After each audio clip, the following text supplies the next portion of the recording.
কওমি মাদ্রাসায় এলেম শিক্ষা দেওয়ার নামে কি হচ্ছে কি ঘটছে তা বুঝার জন্যে প্রতিটি বাবা মাকে এই ভিডিওটি দেখার জন্য অনুরোধ করছি। আমরা তো যে সংবাদ পেয়েছি এই ঘটনা সম্পর্কে আসলে কোনো অপরাধী তো আসলে অপরাধ স্বীকার করে না, তবে কিছুটা আমরা জানলাম 40 জনের উপরে ছাত্রী আছে, সবার সাথেই মানে যৌন নির্যাতনের মানে একটা অকারণ ঘটাইছে সবার সাথেই, মানে সবাই গোপন ভিডিও করছে, তারপরে অনেকের হচ্ছে চোখ বেঁধে হচ্ছে কাপড় চোপড় খোলাইছে।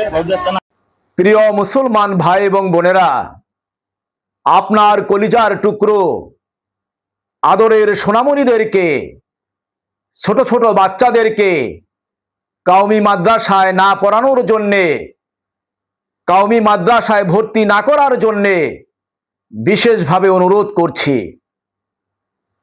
কারণ এই কওমি মাদ্রাসায় নিষ্পাপ ছোট ছোট বাচ্চাদেরকে কুলঙ্গার তথাকথিত ওস্তাদজিরা বলৎকার করে থাকে।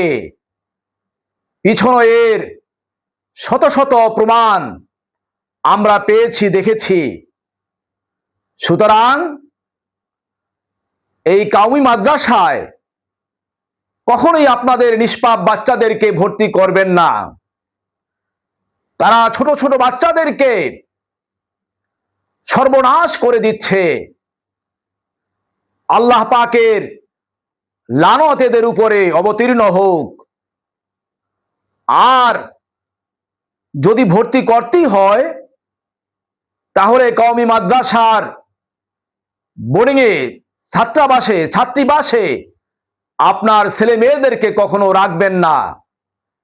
নিজেদের দায়িত্বে মাদ্রাসায় নিয়ে যাবেন, আবার নিজেদের দায়িত্বে মাদ্রাসা থেকে বাড়িতে নিয়ে আসবেন। এই ধরনের কুলঙ্গার উস্তাদদেরকে, কুলঙ্গার আলেমদেরকে কখনো বিশ্বাস করা যায় না। তবে সবচেয়ে সুন্দর হয়, ভালো হয় আপনার আদরের সোনামণিদেরকে, ছোট ছোট বাচ্চাদেরকে সুন্নি আলিয়া মাদ্রাসায় ভর্তি করা। সুন্নি আলিয়া মাদ্রাসায় এমন বলৎকারের ঘটনা কখনো ঘটেনি। সুন্নি আলিয়া মাদ্রাসায় ভর্তি করলে সেখানে নির্ভয়ে, নিশ্চিন্তায় আপনার ছোট্ট ছোট্ট বাচ্চাদেরকে দিন শিখাতে পারবেন, কোরআন হাদিস শিখাতে পারবেন। সেখানে তারা দিনও শিখবে, দুনিয়াও শিখবে, ভালো আলেম হয়ে সেখান থেকে বের হতে পারবে।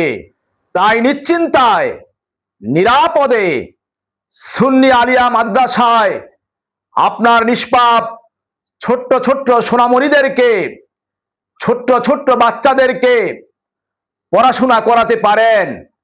সেখানে পড়াশোনা করে তারা বড় আলেম হতে পারবে, আধুনিক শিক্ষায় শিক্ষিত হতে পারবে।